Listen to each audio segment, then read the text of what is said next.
everybody, and welcome back to the How I Got Greenlit podcast and YouTube show. As always, a show about the movies and TV series. I am one of your two hosts, Sam Levine, and I am joined by the creator of Project Greenlight, writer, director, and all-around creative X-Gen guy, Alex Keledjian. Alex, how are you today? I'm good. I'm on the road. I'm in Florida today, the coldest I've ever felt Florida in my life. It's kind of surreal. It's still sunny though, but it's quite odd. I was in South Beach yesterday. I'm now in Naples. Drove the Alligator Alley. Unfortunately, we're not going to be doing Melania today. I know you wanted. I was begging. You were front-loading Melania as the pick of the week. I'm just trying to curry favor with the administration. We may do it. But I would suggest we bolster it together with Triumph of the Will. I think those would be a good pairing. We will never get past the Google ad buys if we do Melania.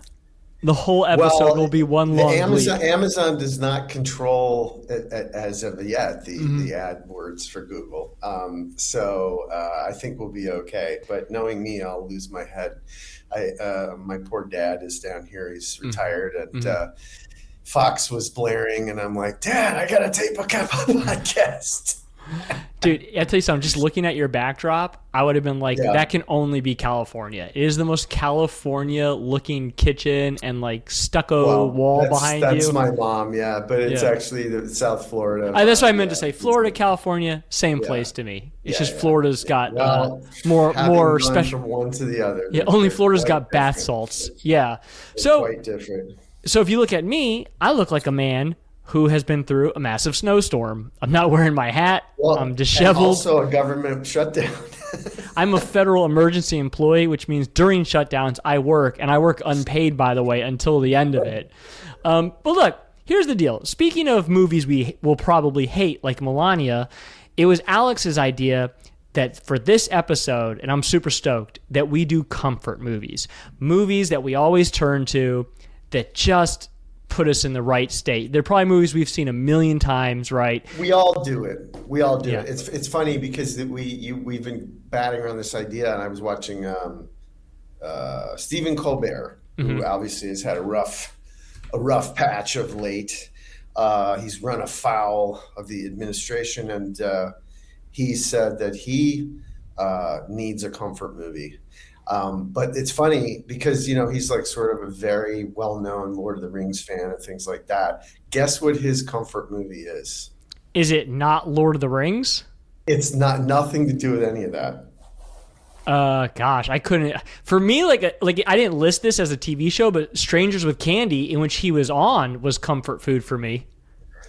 Or even like back the Colbert Report, the original, when he was playing the character that I don't like his late show. Him. Yeah, I don't like his late show. I like the Colbert Report, so I'll always stick with that. I mean, he's funny, but the funny thing is he outlasted the person that he was parodying. Yeah, right. True.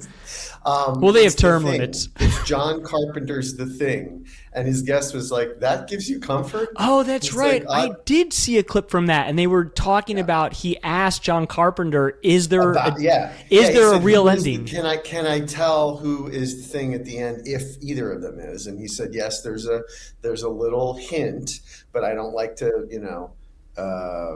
broadcast it too wide." So it's kind of fun. I like when people in the media are genuine fans of the things that they're talking about. I felt like the last iteration, the Johnny Carsons of the world et al. Were sort of like neutral about everything because I think they thought that was their journalistic integrity. But now we're in this sort of more like authentic, like, hey, this person really does like the thing that they seem to. That's actually just a Tonight Show thing. So if you look at maybe so. Maybe it was a Johnny Carson thing. And that's why Conan didn't work out, because the Tonight Show host... didn't work. Yeah, Tonight Show was a flash in the My pan. dad never liked anyone on the Tonight Show. He's like, that's where you go to get the safest, least edgy form of humor. Right. As where Letterman, when he did The Late Show, was, he's a hero to all the Gen X comics, Right, but keep in mind, Letterman was the guy after. I'm thinking more like a Mike Douglas. I mean, we're going going into the deep vault here, but like there's people like Mike Douglas and Merv Griffin, who had daytime shows, and they were funny. Oh, you're the best ever. At least Johnny had like sort of a distance from them. I think his attitude was like, oh, I'm a kid from Nebraska. John Wayne is a big movie star, but I must put up this veil of like, so Mr. Wayne, what movie are you working on today? Last thoughts on Johnny Carson. He was the Jack Nicholson of late night comedy in the sense that he was just cool, but he was distant. Nobody knew him. No one knew him. Yeah, no. I mean, I saw a documentary about him in real life. He was just unknowable, and that feels like Jack Nicholson. And you know what made me feel that way too was the recent Nikki Glaser hosting of the Golden Globes. She was like kind of firing on people gently, but she's too soft. Them. A little too soft for me, but she went to DiCaprio and she's like, we don't know anything about you. We just know you date like young women. We know nothing. All he likes is spaghetti. That was it. It's the only thing that we know about him. Yeah, and which I thought was hilarious because it's like, well, right, because he cracked the code. Be like distant, be mysterious. Like he doesn't have I think his social feed is like, save the whales and such and his causes. Anyway, so comfort movies. Here, let's do yours first. But I'm like a fussy baby that needs to be changed lately. I'm very brittle. There's a lot going on in the world. The older we get, the less tolerance I have for painful things. Yeah, it's just so as a result, when I'm a little burned out, as I've been more and more, rather than maybe bite into a difficult film that might have complex themes or a message or, intense dialogue, whatever, which I love. I mean, normally let's not forget why we're here, but movies do a lot of different things and they don't always enlighten and enthrall. And, we love to be blown away by a new movie that really just hits home. But there's also the notion of the rewatching of films. And it's kind of funny. It's like, you can listen to a Beatles song like literally 10,000 times over your life or whatever and be like, okay, I never noticed the tambourine kicks in or whatever. And they're 2.5 minutes, right? But, you watch films, it's almost like being told a bedtime story or something, right? Like you want the repetition. You know when the plot point's going to take a turn. You know when something's going to happen. There's no surprises.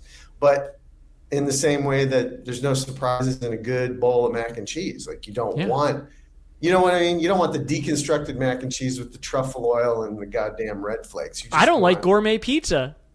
Yeah, you know what I mean? Like you just want like 2 for $8.99 or something with the crazy bread, like it's okay. And I don't know if it's like you're trying to harken back to childhood, a simple meal. So, what we tried to do is just take comfort movies and go one step further, which is like, well, there's comfort food and there's comfort movies. So we're actually gamifying the format today, kids, where we both came up with comfort movies that we have, which we'll discuss, but there's a little game component where we tried to match them with our favorite sort of comfort foods that I think in the same way sort of fulfill that familiarity, warmth, maybe even nostalgia for simpler times kind of thing. Because most comfort foods tend to be childlike. I mean, it's not, it's not going to be a subtle au gratin. It's going to be junk food. It's going to be stuff that you ate as a kid. And you're kind of like, that was a nice, simple time, So we thought we'd kind of guess each other's, which is the fun part. The clue would be, here's the food, what's the movie? Alex, you want to go first? So I'm going to say one of my favorite snack foods or comfort foods, and then you try to guess. So my first one is mac and cheese.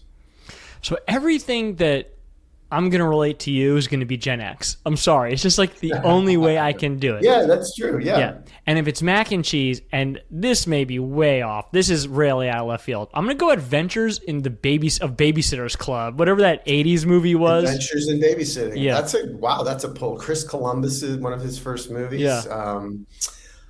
Good guess. I just think as babysitters, give mac and cheese. I get babysitters for my kids. So you're going with the a little practical. Nurturing. So I was being cute because Mac and cheese sounds like it. There was actually a joke on the Friends TV show where Joey, who's the struggling actor, gets a good role. He's going to be on a detective show called Mac and Cheese, and they're partners. One's Mac, one's Cheese. I forget which was which. But I always like that blank and blank always makes me think of like buddy cop action movies. So for me, a major vein of comfort movies would be Shane Black buddy cop movies. Now that could be a Lethal Weapon, sort of an up the middle classic, or even like Nice Guys, which is sort of a comedic deconstruction of his earlier films. You know, right? I figured one of these was going to be Die Hard, and I was so close. Like that's down the list. It's in there. So which one? Do you have a specific one? Is it Lethal Weapon? Yeah, I would say Lethal Weapon because it sort of set the tone. Now, is it one or two? Kiss Kiss Bang Bang. Yeah. Well, so because they're different. They're different. People love two. Yeah, I love two because you see that Pesci can do comedy as well as he can do scary bad guy stuff. And also like the South Africans, you know, it's also funnier. Guys. The Mel Gibson character is more comedic in two than he is in one. Well, everybody, if you follow them down the rabbit hole, like 3's even funnier than 2, 4. I mean, they went to comedy. I think they were just like, whatever, give them what they want, you know? Yeah. But, you know, Lethal Weapon, there's some funny sequences. I mean, I find it funny that, you meet a character doing a Coke deal in a Christmas tree lot. Right. To me, that just says everything about everything. And he's like, you throw a tree in? They're like, yeah, man, anyone you want. You know, like, I just love that. And even the, like, it was, I never seen, Mel Gibson was in some serious ass movies before that. Gallipoli and I love Gallipoli. Mad Max 1 and like very tough, like Year of Living Dangerously. Like he was doing like some serious drama stuff. And when he decided to try like an action thing that wasn't like Road Warrior or whatever, you saw this comedic side of him. He like has a love of like the Three Stooges. I mean, he kind of brings these weird. The best part is he mutters like old Popeye cartoons, like under his breath. Yeah. The way that like RDJ does in like Zodiac, they have this like I think it's where an actor becomes a movie star. Where they're like, oh, shtick, you know? And for that reason, I think a lot of comfort movies and comfort foods are going to go to a movie star place. Yeah. It's not necessarily going to be something obtuse. It's going to be like, yeah, he's not playing a character. He's playing, he's Robert Downey Jr. He's practically winking at the camera at this point, but we love him, you know? It's that ineffable sort of charisma that we come back to, I think. Okay, so here's my first one. This is Burger Stand. This is like the place you go to a la Happy Days, but you eat outside, and it's not McDonald's. They're going to cook you a real burger or a malt or, like good French fries. Like this is good. Are they wearing a paper hat? Yes, they are wearing a paper hat. And this is good American food. But it's good. Keep in mind, it's gourmet almost. It just happens to be packaged in a. Well, no, but you got to like pick the menu item. Like, don't just describe like the restaurant to me. All right, so let's say it's a burger. It's a burger with fries and cheese and a cherry Coke. I love it. All right, cherry where they make it for you. It's not cherry Coke out of the thing. These people care about how they're making it. They put the cherry syrup in. Is it American Graffiti? I mean, no, that's where my but you're so close. It's Licorice Pizza. And I'm going to explain. Oh, nice. So I love Licorice Pizza. To me, that is P.T. Anderson's comfort food movie. Why did I call it pizza? I mean, because I didn't want to. I didn't want to give it away, right? Plus, here's why. The movie is so gourmet. This is my highest end of the productions in my list. Like, this is an art film, right? But it's also a comfort film. It is about just, the adventures people get into growing up. But there's no denying the craft behind it. The craft is A+. And P.T. Anderson is my favorite director, and I'm not saying this is his best movie, although I do think I rank it top 5, but it's the one I watched the most. Well, it's like his After Hours, right? It's like Scorsese. I like when directors like take a breath. Either they've got some kind of life trouble, like they ran out of money, or they got caught selling coke, whatever, like some kind of travail, or even they're exhausted from making like There Will Be Blood and these sort of epic 3-year life adventures for themselves. And they're like, I just want something light.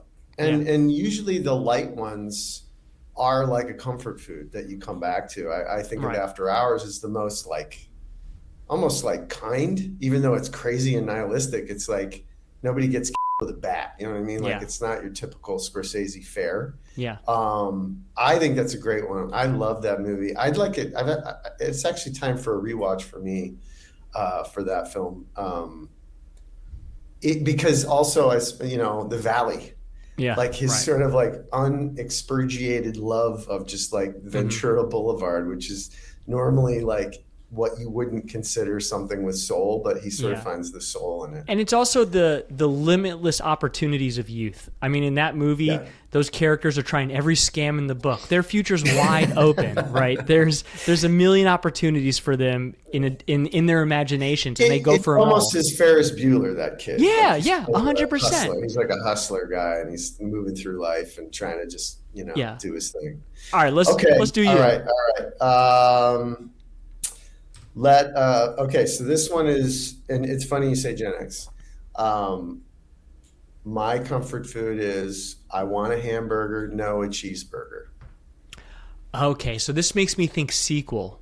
It's a quote. That's actually a quote. There's a character in the actual film that says, I want a hamburger, no a cheeseburger. Okay, I got it. I think I have it wrong, but is it Fast Times? No, it's Caddyshack. Hit my microphone. I was so upset. Yeah.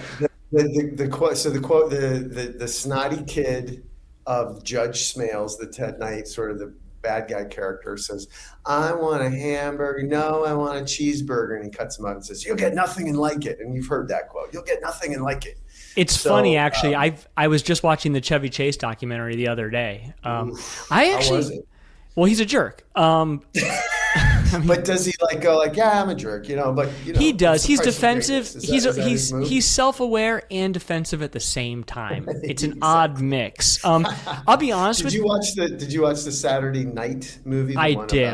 It was such self-indulgent garbage. I'll be honest. Although he comes off like a jackass as well. I've never seen many Chevy Chase movies. I'll be honest with you. I just he is a massive blind spot for me. Right. You know him as a personality and a problematic sort of elder, but not as a filmmaker. Yeah, so Caddyshack is a defining film of my times because for a couple of reasons. One is it was a way for men to bond, okay? Because they would quote the movie to each other. There was probably an 80% chance that me and my friends could quote the whole movie without stopping, one of those marathon runs, because there's so many quotable things in it.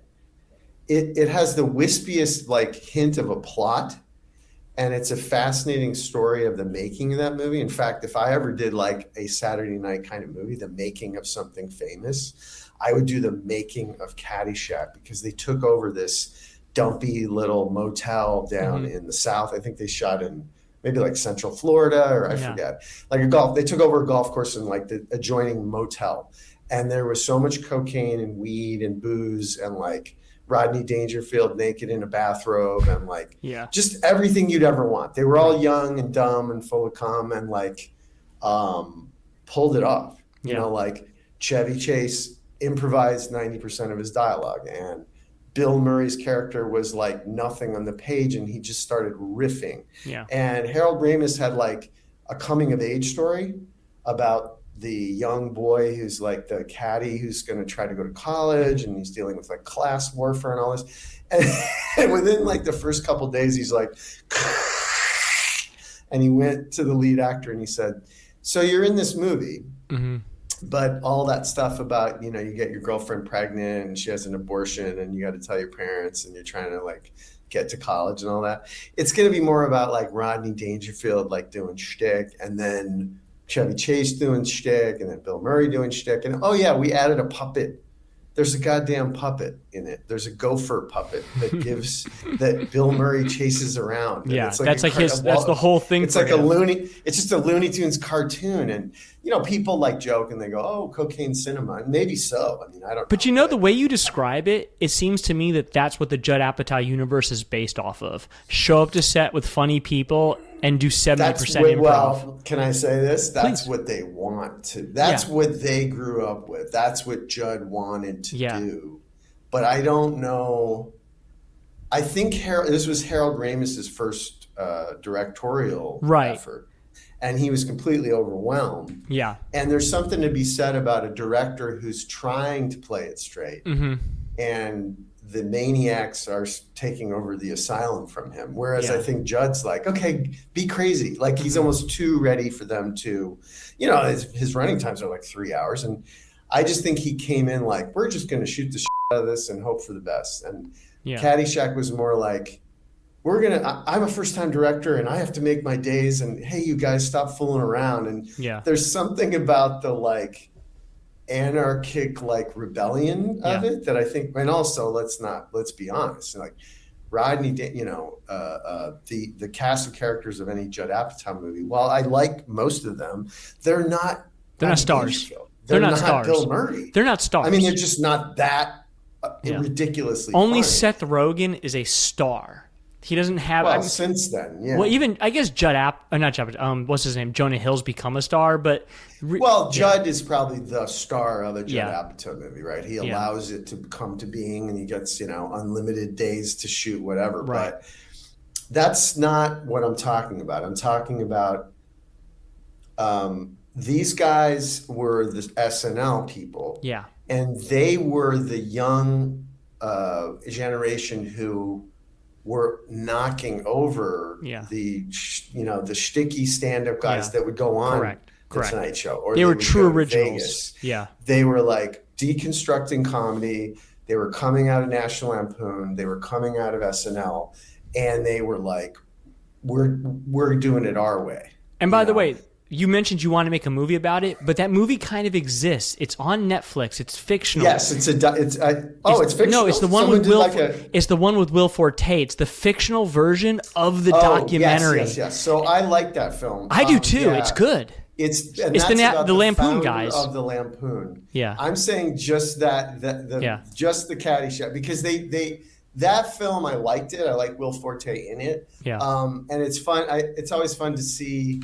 Oh, who'd they get to play Chevy Chase? And you sort of compare, like, did they look right? Did they get the voice? Did they, it's one of those funny things. But I liked that movie a lot. It had a lot of heart, and it kind of showed. It was about Doug Kenny, and he was the Harvard Lampoon guy that then took it into National Lampoon and took it, to these massive hits. I mean, Caddyshack, giant hit. Animal House, giant hit. First Vacation, giant hit. And those were all National Lampoon's Animal House. They were like this brand that came out and really redefined comedy for that generation. So I don't know that Jonah Hill and like Paul Rudd and like the gang that we have now, they're kind of quietly funny, but you never get the sense that they're like these band of pirates that's like gonna thumb their noses at the administration of Hollywood at all. You know what I mean? They're not. Yeah. They're not. There's no hippie spirit. There's no like. It's more gentle. They're more gentle. Yeah. They're more like in on the joke. I mean, I think bromance was the term sort of invented for that Judd Apatow style of comedy. It's right, and that's a hang. It's like like a hang movie. But Ted Knight, who was a dramatic actor, I mean, he was always like the first officer on a submarine for some like B movie. Like, sir, the Russians have picked up our signal. Dive. He's a very stern looking guy, and he probably went gray at like 40. And he started doing comedy in his later part of his career, but he was always a pro. Yeah. So he'd show up, he knew his lines. He's like, okay.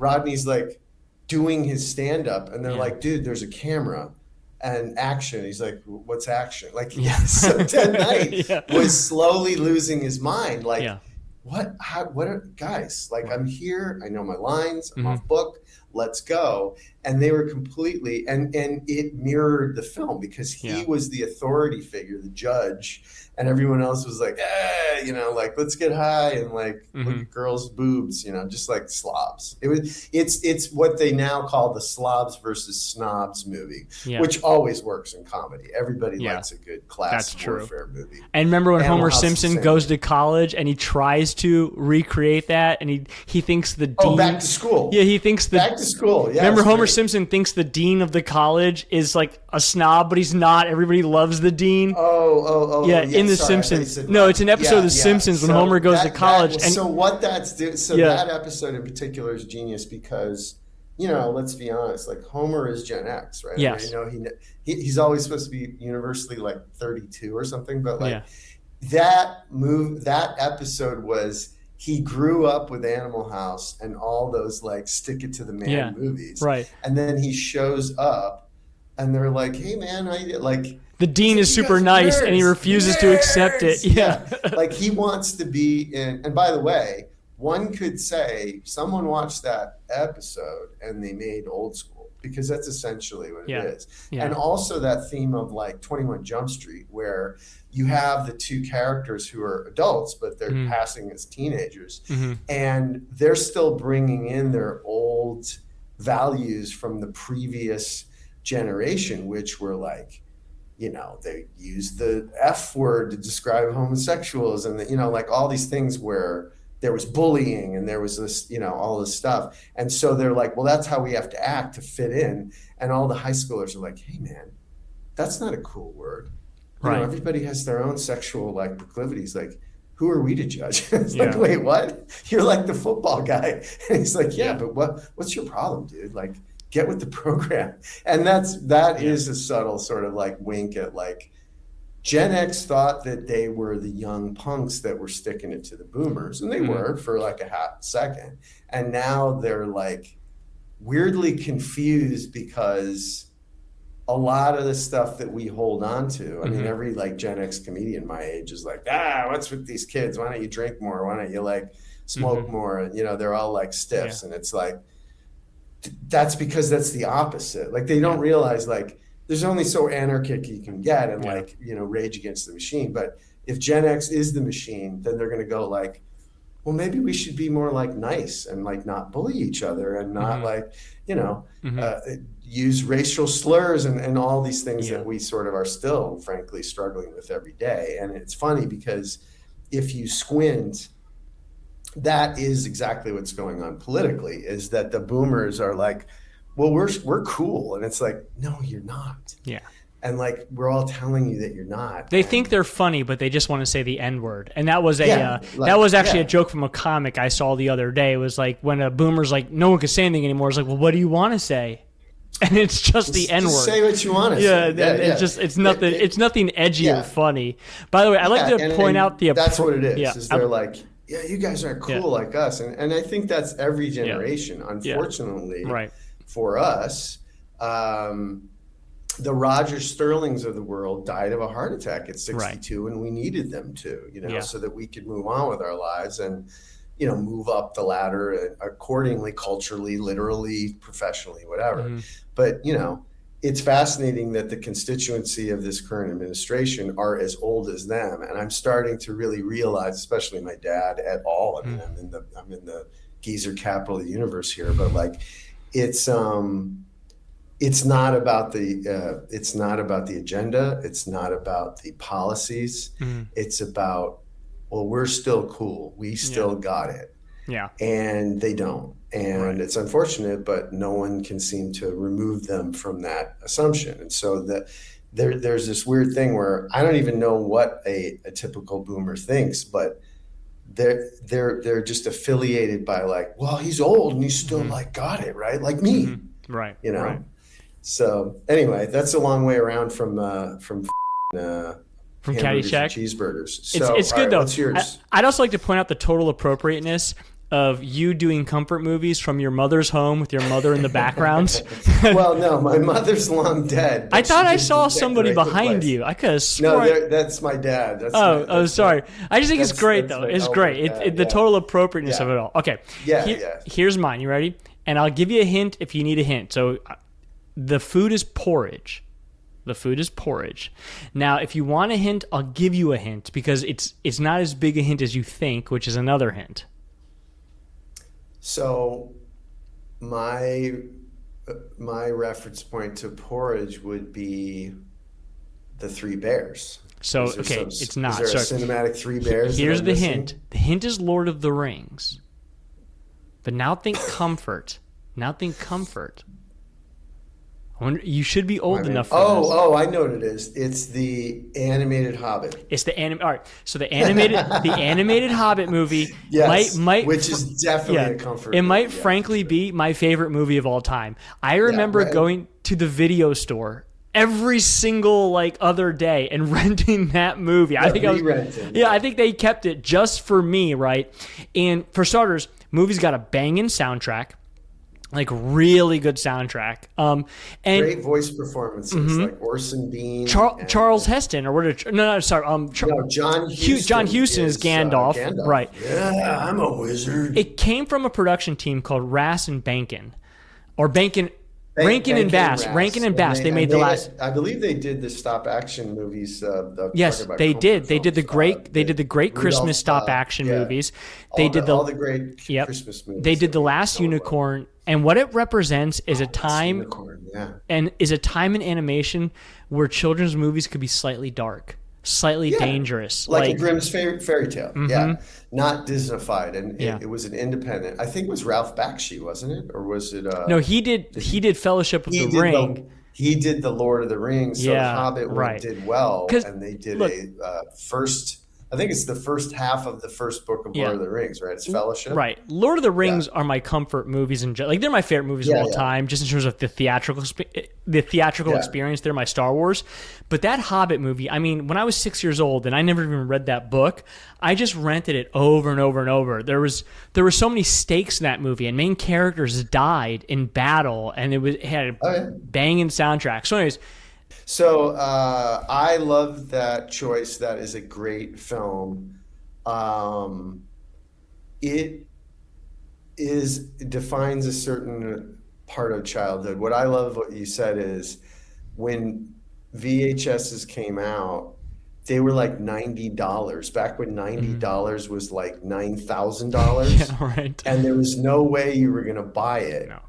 But you would rent it 10 times, and somehow the economics worked out. Yeah. But in fact, I was joking last night about physical media, how, talking about generational times, there is an obsession. Obviously, albums came in and I think they're selling better than they used to before, but even cassettes and Walkman, like physical Walkman. I think Stranger Things definitely contributes to that. That's and by the way, DVDs, fetishization of a Sony Walkman. DVDs don't have that tactile. CDs and DVDs do not have that tactile collector's experience. No, and we were saying this. So you had regular, just Walkman as a generic term, and they would snap shut, but the Sony Walkman would snap, and then you had the waterproof clip or whatever, and that thing wasn't going anywhere. And I swear, if you threw that too hard at someone, you'd give them a concussion. There was a weight to those things. And it's funny, it's not funny, there's some probable landfill that's 6 miles wide and 8 miles high, that's just the plastic tapes and videotapes and all those sort of awkward things that made their way down the chain until they were at everyone's garage sale or everyone's donation to Goodwill, and then eventually are choking seagulls somewhere offshore, You know what the collector's analogy is? It's this.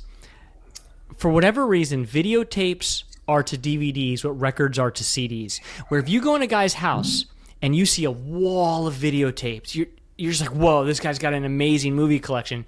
If you see It's a statement. if you see a wall of DVDs, it just means you can't immediately tell that they're a movie person. Honestly, the wall of VHS tapes, you're dealing with a movie person, and you look at them all. The wall of DVDs, you don't know, and it is as records are to CDs. Like, that's the way I look at it. I think that's absolutely true. The other funny thing is I've been doing comfort TV as well. Mm-hmm. So like Murder, She Wrote. Like there's these weird. My girlfriend has. Is it a sling box? I don't know. It's Cheers is a good one too, by the way. Cheers is good comfort TV. Oh well, so we did a Murder, She Wrote run. We did an Alf run. Oh my God. Bizarre. Just how did these things get made? How are these hit movies and TV shows? But what's funny is always like the production design, the set decoration. So it's like, oh look, a CD caddy. Like that used to be like furniture, And I remember it made me think of like I used to have one of those tall CD caddies, and we had a house party in college. And like the best, 10 of them were missing that morning because you'd pass it on the way to the bathroom. So people were like, oh yeah, that's a great album. And I'm like, hey, no more parties, because like stealing CDs was like a thing, at like a party of somebody you didn't know. But I didn't know that, Alex. I didn't know that people stole CDs. This sounds like a you thing. No, I'm saying like it was like a notorious thing. I never did it. I'm not much into theft. I think I did like candy from like when I was little. But like, I did retro video games when they'd buy them off you for $0.25 and then resell them for $25. And I would be like, no way, I'm getting some cargo pants on and I'm taking those SNES games. By the way, that's an interesting thing too. The physical media started, so they were cartridges, right? Yeah. That term, cartridges. I'm a retro gamer. I love retro gaming. Yeah, Atari cartridges, like solid, like thing, Yeah. Then into NES. It's exciting to go to your friend's house and to see all those cartridges, to see all those videotapes. Well, it's a way of thinking. Like I have a tendency to pile stuff up and have like sort of a messier desk, and certain people say like that's so you see something, you go, oh yeah, like I got to do that, or it's like it's a referencing thing. So like when you physically see stuff, that's why like there's just nothing satisfying about a carousel, which is what they call the streaming thumbnails when it moves across. To use the parlance of Don Draper, they're called a carousel.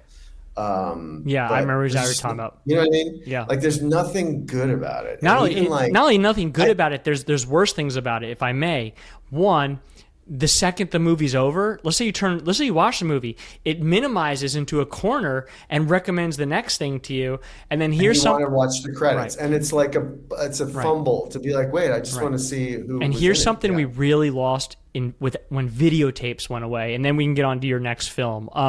We lost the 25th, 75th, 50th anniversary montages for the production company for the movie you bought. And if I ever could have had a job that would have been just for me, it would have been making those. That's what I learned about movies, was watching those celebrate Warner Brothers 75 years, and you would see all these great movies, and I'd be writing them down. Those too. Yeah. You see so they do the original.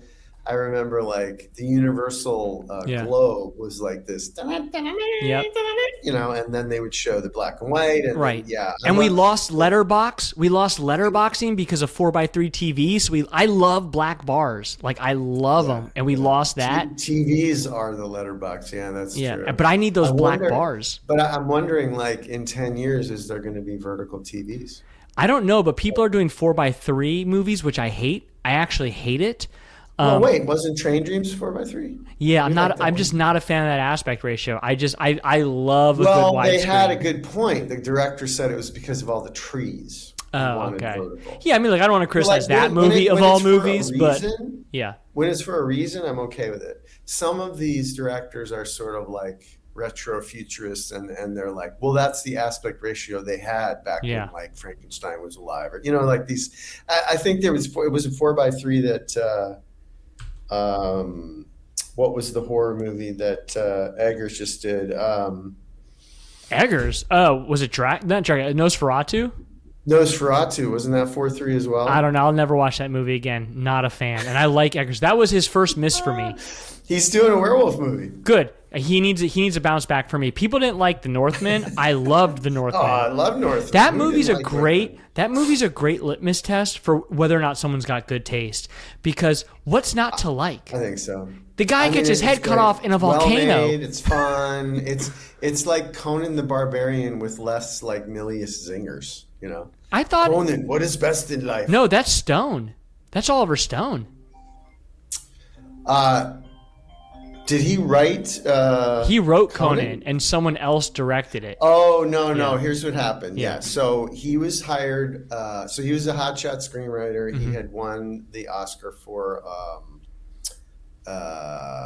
what's the Platoon? one where he smuggled the Turkish heroin or the Midnight Express. Midnight Express. Good movie. And so he was like a hotshot screenwriter. He had wrote Scarface, which he did right. Yeah. But so he wrote a Conan that was like back then $100 million movie, which would have been $1 billion movie now, like with ogres and demons and giant.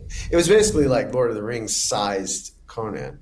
And Milius came in and was, Dino De Laurentiis gave him like, $9 million to do a sword and sorcery epic.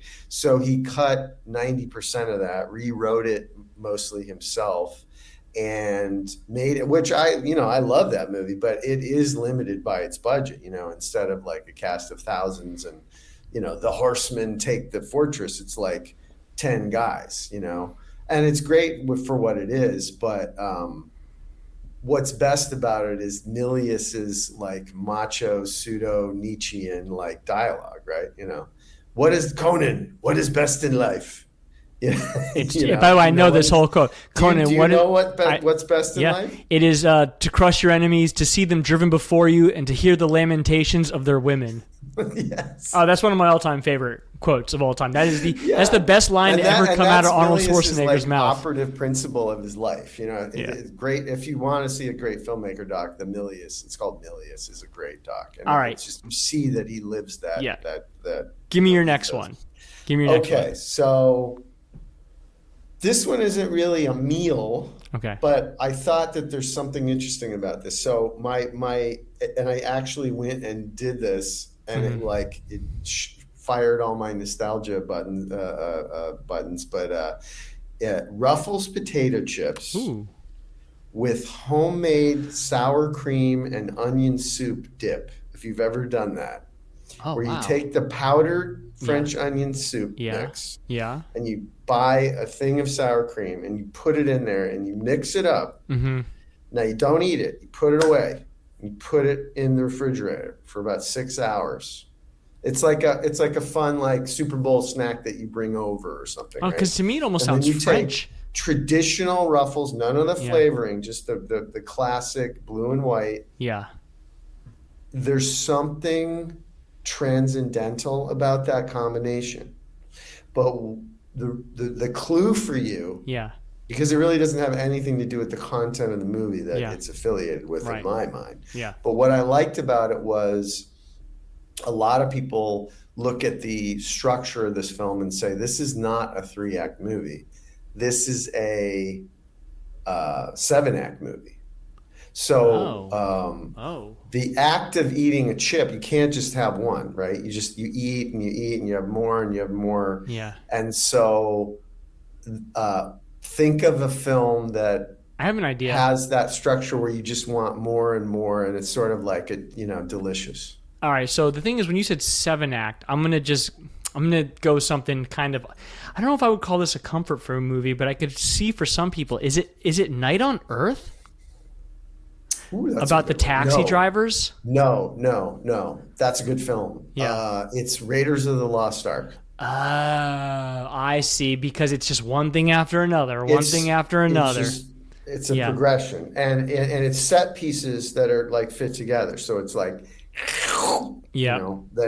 then he gets in a fight in Tibet and burns down the bar. It's almost the layering of ingredients, and all the ingredients are kind of junk food in a way, but they're still they make an amazing meal. It's like poutine. It combines right. Poutine would have been a good thing for this too. Poutine. Like we're talking French fries, roast beef, melted cheese curds, gravy, but it's a masterpiece, right?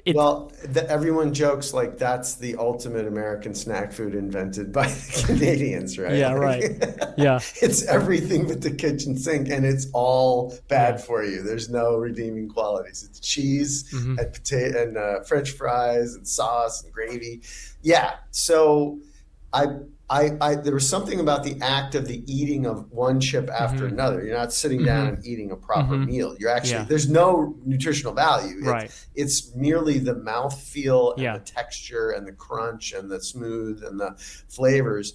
And I thought like the act of watching Raiders, I mean, I must have seen it, I don't know, 100, 300 times, who knows. But I will watch it and you realize it is kind of like, I mean, the songs, you know, each of the, first of all, like. Do you rank Raiders as the best, by the way? Honestly. As his best? No.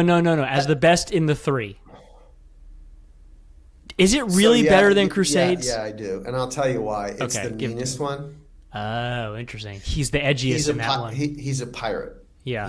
He's ruthless. He's cutthroat. He's selfish. Yeah. He tells anybody whatever they want to hear. He's the most roguish. Yeah. And I think that's because it's a 70s movie, not an 80s movie. It was made in the 70s, and it has this smash mouth meanness that you wanted from him, because you see that Ford is eminently likable, but if he plays just below good. No, Ford has that Nicholson quality where there's a meanness to him. There's a meanness, there's a mischievousness. And so what I love about it is he never wins and he never achieves anything. And if he didn't exist on the face of the earth, the outcome would be exactly the same. Yeah. But what we're watching is human endeavor. Yeah.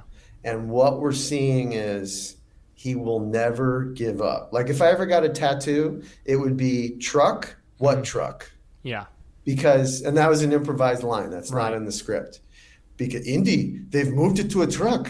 And he's like, truck, what truck? And then he's like, okay, I'm off. Yeah. And you just see like, that's the movie in a nutshell. And that's the living of a life, right? You know, like, when you die, you could probably break it down to like 7 milestone moments that you faced. It could be professional. It could be having your child. It could be, you know, escaping a sinking car after it ran off a bridge, whatever. Dramatic or not, it's that as you get older, you realize the heroism is the endurance. It's not the peaks. It's the endurance. You know, I used to have a hot take that I was so proud of when it came to Indiana Jones, and the hot take was that Temple of Doom was the best one. And then I recently watched. Dark though. I also recently watched Temple of Doom very recently, and I was like, "Oh, I'm wrong." I was just like, see, the thing is it got this rep because of the PG-13. Yeah. Oh my God, they ripped that heart out. Yeah, it's when Spielberg augers into saccharine. Jaws is tough. Yeah. Now he has a heart. Yeah. You do care about what happens to these people. You like the characters, but it's a 70s movie. Yeah. You know, it's more sorcerer than E.T. Temple of Doom is the most accurate one for what they're doing. Like, Indiana Jones is based off of the type of racist. A lot of child slave labor. He's a racist. He's a racist 1900s. Third world adventurer. Like, if you think about what Indiana Jones is, it's like this serialized. He's the white devil coming in and stealing all your cultural. Yeah, it's just like it's like Johnny Quest. You ever used to watch Johnny Quest? It's the white man going into these savage lands and basically punching out people in tribes and loincloths. Guys with spears. I mean, they had it all. Yeah, that's absolutely correct. Like, the funny thing is it's a beloved genre. It's a beloved film. It's a beloved character. I think, you know, Harrison Ford has said it's his favorite guy to portray. Yeah. But never get made today. No. That first film would never get made today. Wait, why not? which is Why sad. not the first one? You tell me why. I'm curious. Because of what you just said. The white devil's coming to steal everything and put it in the British Museum, you know. And I was thinking, but he's fighting that Nazis. is a valid observation. But what I'm saying is like there would be some issues. They would say, okay, so the bad guys are either Peruvian Indians with their asses hanging out, with spears, by the way, and blow darts, or they're faceless brown Arabs in Egypt with curved knives. Like, it's got it all, you know? Yeah, that's a but good ultimately, point. the Nazis are the biggest of the baddies, right? So I think it redeems itself because while those guys kind of do have like a point to be pissed off, like, why are you stealing our beloved, you know, idol or whatever? But the real baddies are the Nazis, and they're great Nazis, you know? Someone once said if there wasn't Nazis, they would have had to invent them because they're the ultimate movie bad guy, right? Unfortunately, you know, here we are in the real world, but they and the Belloc character, I mean, just everybody's firing in that movie on all cylinders, including Spielberg. And by the way, the backstory with Spielberg was he was known for going over budget and over schedule, like by far, like by a month. Like he was a naughty boy. And the town had said, you got to get your shit together, dude. I mean, yeah, you're good, but you're not that good. Like, you're starting to be a liability. Yeah. So Lucas produced the film, and he said, you get this much money and you get this much schedule, and that's it. Was this after he made The Bomb, the comedy with John Belushi? 1941. Was Raiders afterwards or before? I could see the town being like, all right, dude, like, you're losing cash. I think it was after. I think it was that. I think that was the one where they were like, enough's enough. And it's kind of, it's funny because all those hot shots hit the same wall because Scorsese did New York, New York, which was a huge budget that bombed, right? So all these guys were like climbing the ladder, and then they were kind of spanked by the world and had to go back to genre and smaller and scrappier. And it's that thing about the limitations, right? I mean, you hear artists talk about this all the time. You don't want to give an artist unlimited budget, unlimited control. The borders and the walls and the limitations are what they lean against and what they rebel against. Yeah. If you give them everything they want, they can't be a brat. When they can deconstruct the genre. They can't be mad at someone and show them what they're going to do. But when you give them constraints in a genre and then they can deconstruct the genre. I mean, look, The Godfather is a genre reconstruction or deconstruction. It's completely, and he was scared. Like, I don't want to be this guy just doing these like gangster pictures. Like, and so that was the beginning of the elevated genre, right? We're gonna you're gonna get the gangland slangs and you're gonna get the fedoras, but we're gonna like talk about, you know, the sauce. Like, it's gonna be very like heartfelt, and you're gonna love these like creeps even as they're like garroting you in a car, you know. All right. Well, he's a busy man. He's got a lot of credits on here. Are you trying to find about 1945 or whatever it is? Yeah, I mean, we'll let we'll let the people who watch let us know. Let us know if we're wrong. No, because you need to know. Bugging me. Yeah, like what the hell? All right, so while you're looking for that under his filmography, I'll tell you mine. All right, so here's mine. Ready? It's called Last Meal. It's your last meal on Earth before you die. Okay. Now the hint is I have talked about how there's a type of movie that morbidly comforts me, and this movie was made in the last 5 years, and it was extremely critically acclaimed. Extremely. The last meal you ever have. Like, it's your last meal. Think you're going to die. Is that in all ways, or is it the classic, like, your last meal on death row? The whole, like, both. It could be Last Meal on Death Row, or it could be don't get too caught up. It's just you're going to die, and this is going to be your last meal. And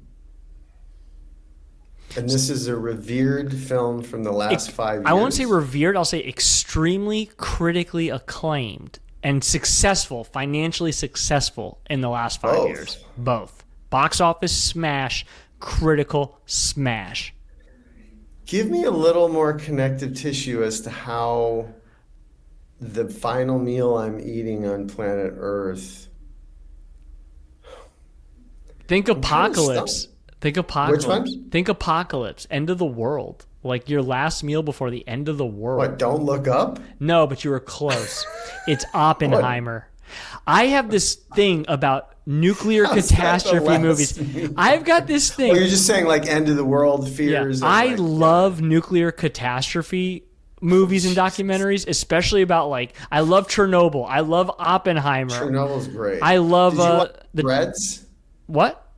Threads. No, I've never seen Threads. I've seen the China Syndrome, which I think is about the power plant with Jack London. Great. Yeah, no. The Threads was the BBC's take on like what would happen to the average civilian in a nuclear exchange. I love the idea that if I'm going out, everyone's going out with me. It comforts me. Testament. I mean, I get it though. I love nuclear disaster. I'm gonna ding you. Like, okay. I need more specificity because you're saying like you're giving me like, oh, it's that roadside diner with the neon and the paper hats. It's like no, like zero in. What is your specific last meal? My specific last meal? Yeah, like what is it? Honestly, dude, if it's really gonna come down to it, I want the world's best mozzarella sticks. Oh, give me the greatest mozzarella sticks ever made with the greatest marinara 77 Close Encounters, 79 1941. Yeah, his biggest bomb, his only bomb. They were like, whoa, right. slow down. Raiders was, I'm responsible. I'm going to deliver on time and on budget. Yeah, George Lucas is going to be the producer. I'm just directing. Yeah. They're going to control me. And they did, because it was a Lucas film. Yeah. I think Lucas funded it from like his ill-gotten gains from Star Wars. And so he's like, dude, it's my money. Yeah. You get, I think it was like $11 million. I mean, some of the budgets on this it blows your mind. Yeah. But it was not that much money, even though they're going to Tunisia, they're going here, they're going there. And a lot of that is driven by like, George was in Tunisia 4 years ago. He's got a guy. He's got a camel guy that'll give him wholesale rates. You know, like there's a hustle behind it. But it was supposed to be his slap on the wrist movie. I want to justify Oppenheimer for a little bit. I put on Oppenheimer before I go to sleep a lot. There's something about that movie. It is so rapid fire. It is so fast-paced that you can actually listen to it almost like a radio drama and know everything that's happening. It is very much a tell. So one of my biggest problems with Christopher Nolan, I'm not a fan of his, is that he is a tell and don't show guy. He loves to tell. And yet in this one movie, it works Which is ironic because you can't make out his dialogue and his sound mixes, right? I've never seen Tenet. So I can't speak to that. You should see it. But that's the one I hear that no one can understand. I'm just saying, like, it's visually spectacular. If Inception is Ocean's 11, Tenet was James Bond. Like, you can see how his films are like, well, if I could have done one of those, here's my entry into that, right? Yeah. Tenet is definitely like a James Bond movie. And I think he suffers from, a blight that I certainly do. It's more of like a maximalist problem. Like he overly complicates for no good reason. And every script I write, I find that I'm getting better at simplifying. Like you can tell he's intelligent. And there's also an aspect that he wants you to know that he is. Yeah. Oh, no, 100%. He dresses like he's like, I'm a director and this is how a director ought to dress. I'm popcorn, but I'm intellectual. He's cosplaying a little bit, but right. Yeah. And so I'll do a Batman movie, but it's going to be real angsty and really like. I love your has dad like keeps looking 700 behind you. And, you're seeing him. I love it. It's fantastic. Just he's like, what's going on with that newfangled equipment? Well, he's just like, are you done yet? Let's go have a cigar. He loves having cigars in the afternoon, so we're gonna go have a cigar. All right, let's do yours. Yeah, let's keep so you can get to that cigar. Let's do yours. So okay. Slice of hot apple pie with a little cheese melting on top at a diner counter, but the good pie. The place where people come for the pie. It has other food. Yeah, my only concern is cheese on apple pie. Think Americana. Okay, not cheap. I've never heard of, yeah, but you said cheese melting on it? Who does that? Oh, you never heard of that? No, that's crazy talk. Yeah, they put a little slice of cheddar. Yeah. And the heat of the hot apple pie makes it melt a little bit, so it gives it a little bit of salt. It's interesting. You should try it. Okay. But really, it's the salt of the shortening and the crust and the whatever. But think apple pie in terms of an Americana. All right. Is this? Let me ask you one question. All right, I'm going to ask for a hint. Is this prior to the 80s or post 80s? This is 80s. But it's 80s portraying Americana. A bygone era. Oh my God. Okay. Whew. That is tough. You've already done a lampoon, so I can't say Animal House. No. I'm trying to think. It's not a comedy. Okay. All right. It's not a comedy. But it's a feel good. And it's a feel good that takes place. Dude, you've got me. I can't. I'm going to be so mad once you say it, but. The Natural. I wasn't gonna say it, but that you were completely right. The only thing I would have changed in your food is as the pie on the windowsill. If you think about it, then I start thinking hobos and riding the rails. But if you think about that movie, stealing the pie, it is pie on the windowsill, in the terms of because he grows up on the farm. Yeah, I was going with you took that. But then it's those roadside diners that look like a train car kind of thing, So why The Natural? 1984. Okay. Barry Levinson. Yeah. Okay. And it's just have you seen it? Yes, I have. Yeah, it's got it all to me because it's the 80s looking at the 30s, right? So that's always fascinating. The 80s, we now are looking back at the 80s from the same time frame that they were obsessed with the past. Okay. Yeah. Reagan was a film icon from the 50s.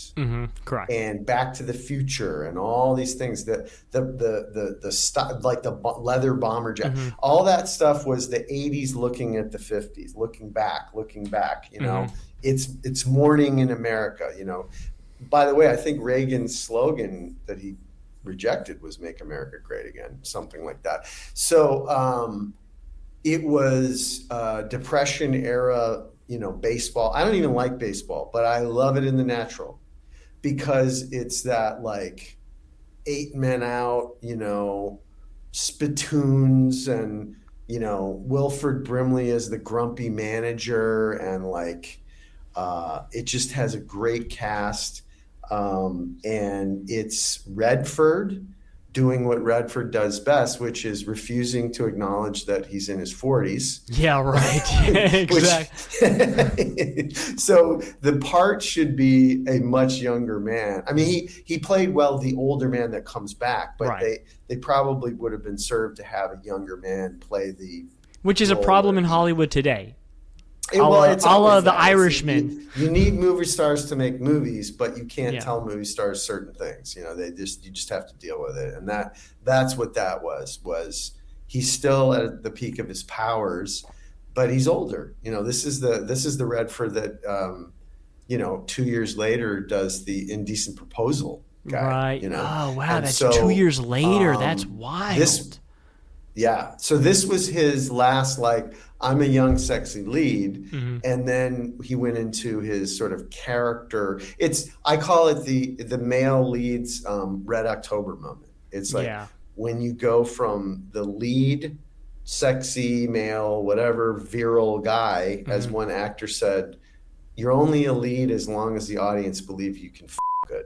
which I thought was a very apt description. Yeah. He says after that, then you're the old man that's like the character that like gives advice and like, or dies in the first reel or whatever. So he was beautiful. He was shot like a propaganda poster from the 30s. Yeah, right. There's some shots that look directly out of like WPA prints or like, posters from the Olympics of 1932 or whatever. The music, like it's very like, it gives you, I'm getting chills just like remembering that feeling. It's also the greatest, it's the greatest photography ever in any sports movie.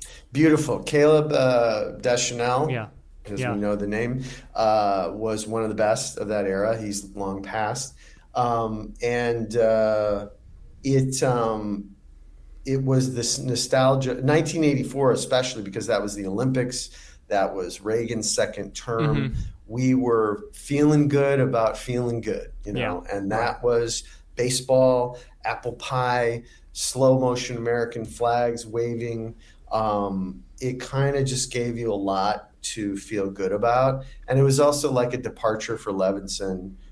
He was more known for sort of realistic dialogue and realistic sort of mise en scène. And he went like really classicist with this and well played.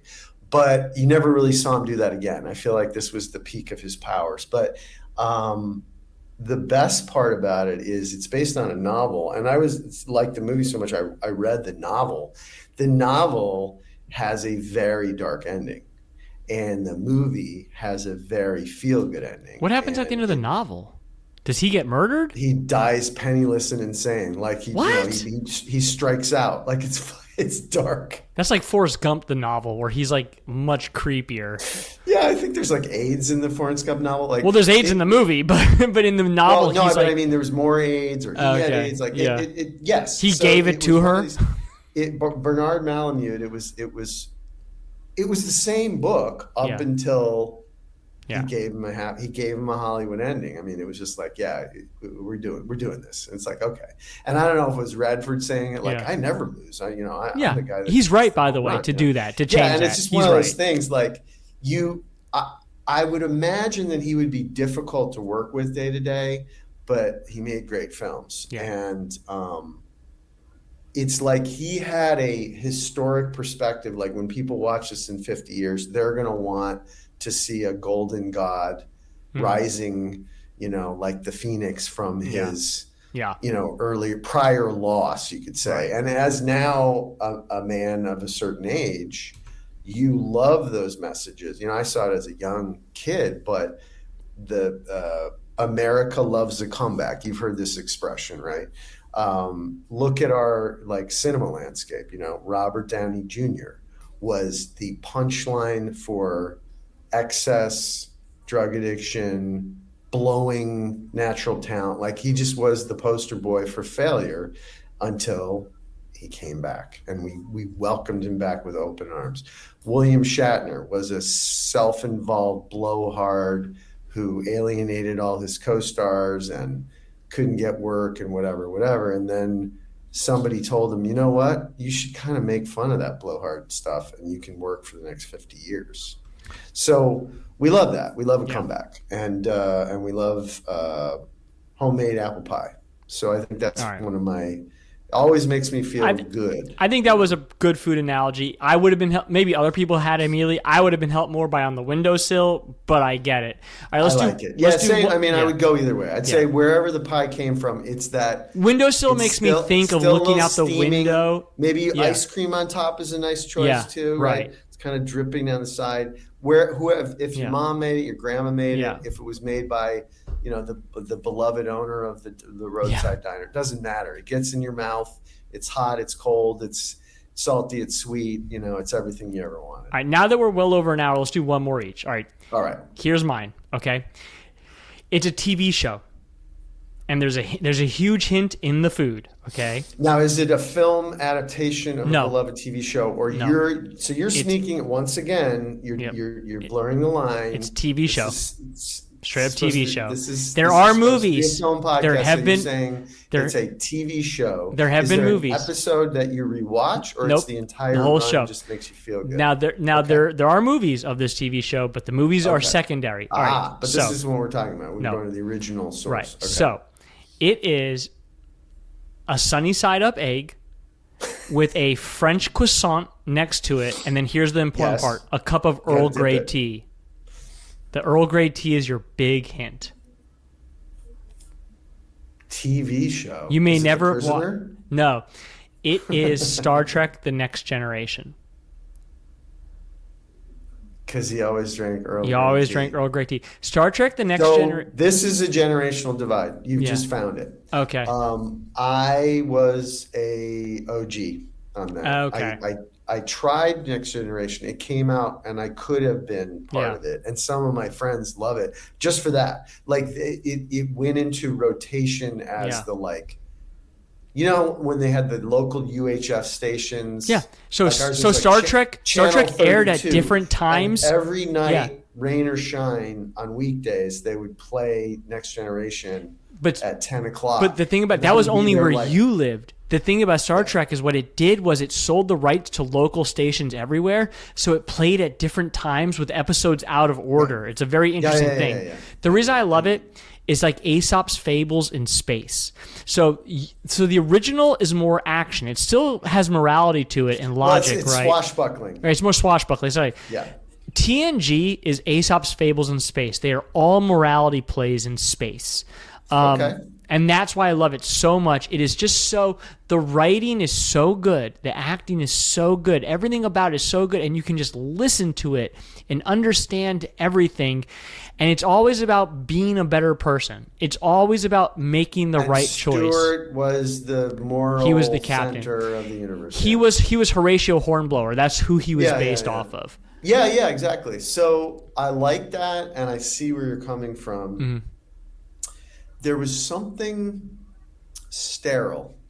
Yes. I think that's why I didn't, right? Like, Shatner was always sweaty. Did you ever notice that? No, and it like was his sterile. Shirt It was sterile. would always get ripped open, and you'd see a nip and some fake blood. And there was something like visceral and like sexy about it, and flawed and cheesy, but also like just like red-blooded, let's say, like more alive. Now then you got Next Gen, and I acknowledge its quality. My issue was the lighting seemed very flat. It was. Right? Yeah, it was like you were flows in space. There was carpet on the floor. Yeah, it was like, and even the suits were like cozy jammies. Yeah. And the lighting in the original show was so Baroque. Like you'd have these weird shadows and like 100%. all kinds of stuff going on. No and question there. And do you know what I mean? 100%. More garish. Yeah. And TNG had like the everyone was of a certain tenor. Like Riker was supposed to be the swashbuckler, but they all kind of chuckled like, "Oh, you old swashbuckler." There was no tension. That's what I'm saying. It was like a drawing room conversation. But that's why I like it. That's why I like it. And that's why it's a comfort, because you can come back to it. Yeah. So you like the sci-fi patina over moral debates. Absolutely. 100% it. That's it. Yeah. Okay. No, I'll give you that one. All right. So one more for me. Yeah. Don't do the Die Hard one, because that will be my guess. So don't do that one. No, that's too easy. All right. A hot dog and a hot cup of coffee. Now that's interesting. Black coffee. Yeah, because those are two. A plain hot dog, maybe one stripe of yellow mustard, no artifice to it, and a black cup of Joe in the one finger white diner cup, like served at like a lunch counter. All right, I'm gonna go on a swing here, because this was almost one of my comfort movies. Is it LA Confidential? Close.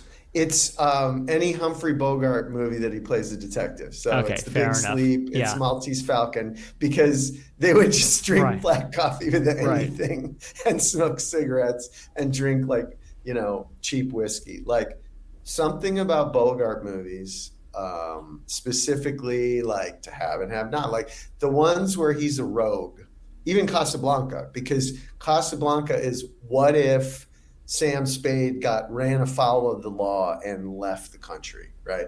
So there's a good example of a movie star discovers their persona. He was a bad guy for the first half of his career and good at it, but he knew it was like a dead end. And then he got young John Huston to make him a viable romantic lead in Maltese Falcon. And then we saw he was the perfect guy like that because he was like the original Indiana Jones in Raiders. He was morally ambiguous, right? The best detectives are the ones that can interact with the police when they need to, but interact with the underworld when they need to.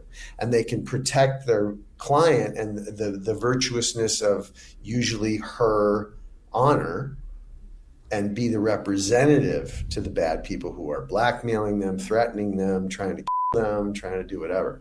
So Bogart embodies that. And the greatest thing about Bogart is that screen persona is entirely false. He was a rich kid that went to private school. He was a fancy boy that like was a sailor. He was like a blue blood, but he put on this accent and this way of being that we believed that he grew up on the mean streets, that we believed that he could handle himself in a bar brawl, etc. So there's something about a Bogart movie that I can watch just endlessly and always be like, yeah, now that was a man. You know what I mean? Yeah. And it was a man when men were ugly. Like when they were ugly, short, slight, but they got, the girl and they beat up the bean man and they took the gun away from, give me that, you know?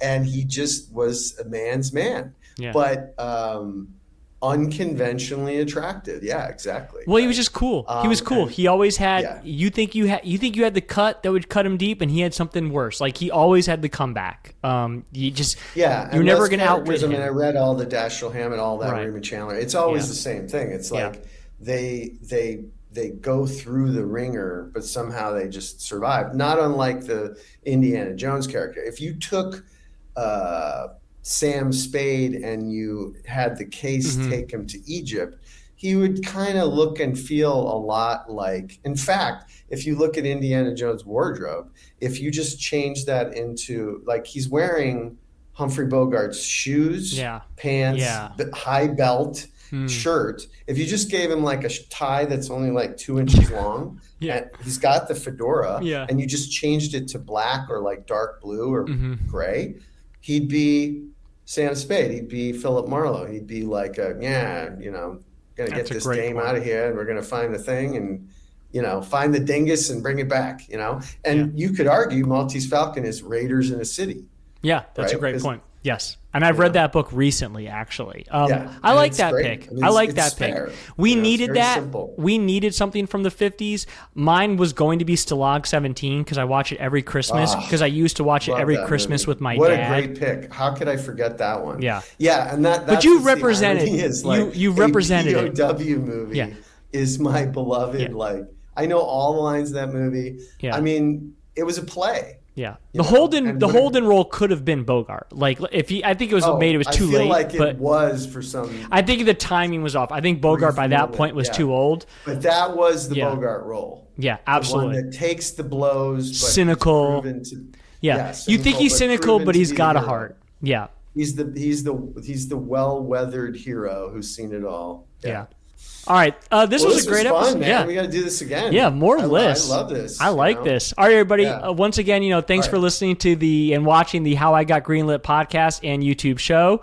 Hey, look, if you got comfort movies that you want to add to this list, do it in the comment section. I'd love to see. And challenge us. Give us the food and let us guess. Yeah, and it's cool because you know what? If you guys engage, like I want to see more comfort movies. If you got a good one, I want to watch it. We need them more than ever. Yeah. Let's do it. All right, Alex, tell your dad I said goodbye. Bye. All right, I'm going to go get a cigar, stogie. All right, later. Bye.